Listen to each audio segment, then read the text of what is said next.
Hello, my name is Casey Shivler, and I'm doing a reassessment video for Faraday's Law. Bear with me because this is a very long problem. Alrighty, it says two coils of wire are aligned with their axes along the z-axis. Coil 1 is connected to a power supply, and conventional current flows clockwise through coil 1. It says it has a N amount of 570 turns, its radius is 0.07 meters, and that its current is changing with time. At t equals 0, the current through coil 1 is 18 amps, and at t equals 0.4, the current is 18 amps. At t equals 0.4, the current is 6 amps. For coil 2, it gives me the number of turns and its radius. So inside coil 2, what is the direction of dB dt during this time interval? Well, the current in wire 1 is decreasing with time, so that means that the magnetic flux in wire 1 is also decreasing.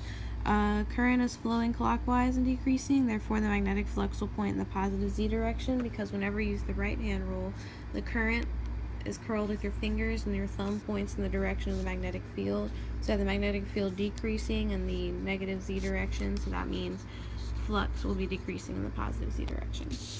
For part B, it says what is the direction of the electric field inside the wire coil 2 at the top of its location.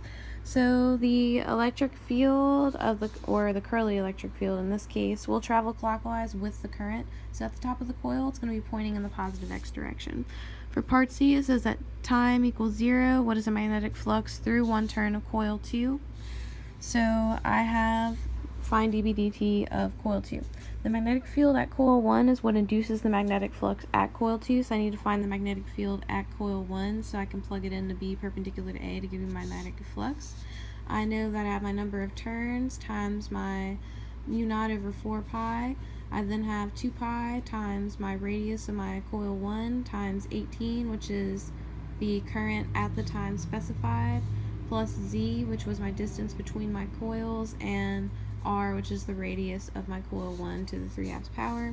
I then get my magnetic field, which I can plug in the dB over dt. So I have that times the area of coil 2, so it has a different radius, and that gives me 2.335971.263 times 10 to the negative 5th Tesla per meter squared. I then move on to part D, and it asks what approximations did I make when calculating the flux. I assume that B was uniform throughout and that the coil is made of one solid material. I also assume that none of its physical components were changed, like area, length, width. It's all one uniform field. One whole uniform coil. It then says that t equals 0.4 seconds, what is the magnetic flux through the turn of coil 2. So I set it up the same way as I did to find the first one at the initial time, except I just changed my current because since the current's decreasing, it's going to be 6 instead of 18 this time. And then I just plug it in and I get my magnetic flux is equal to 7.6 times 10 to the negative 6 Tesla times meter squared. It then says what is the EMF in one turn of coil 2 during this time interval. So I will do EMF is equal to negative change in flux over time. So I take the two flux components that I calculated and divide it by the change in time, and I get 3.9 times 10 to the negative 5th. It then says the voltmeter is connected across all turns at coil 2. What is the reading on the voltmeter during this time interval? So that means EMF is still equal to the change in flux over time, but it's also multiplied times the number of coils.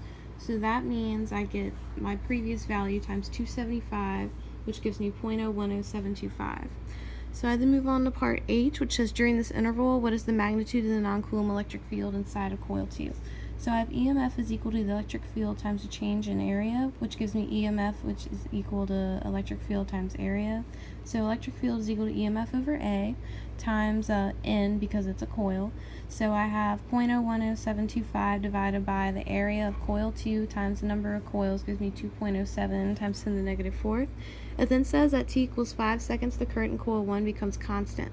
So which of the following statements is true? 1, the voltmeter reads 0, which is true. Since the current is constant, there is no flux, so there is no induced EMF. 2 says the electric field inside the wire now points in the opposite direction. That's false, because there is no electric field now. It then says for 3, the voltmeter reading is the same as it was. That's false. The voltmeter reading is now 0 EMF. And then 4, the electric field inside the wire at coil 2 is 0, which is true, which is why 2 is false. Thank you very much.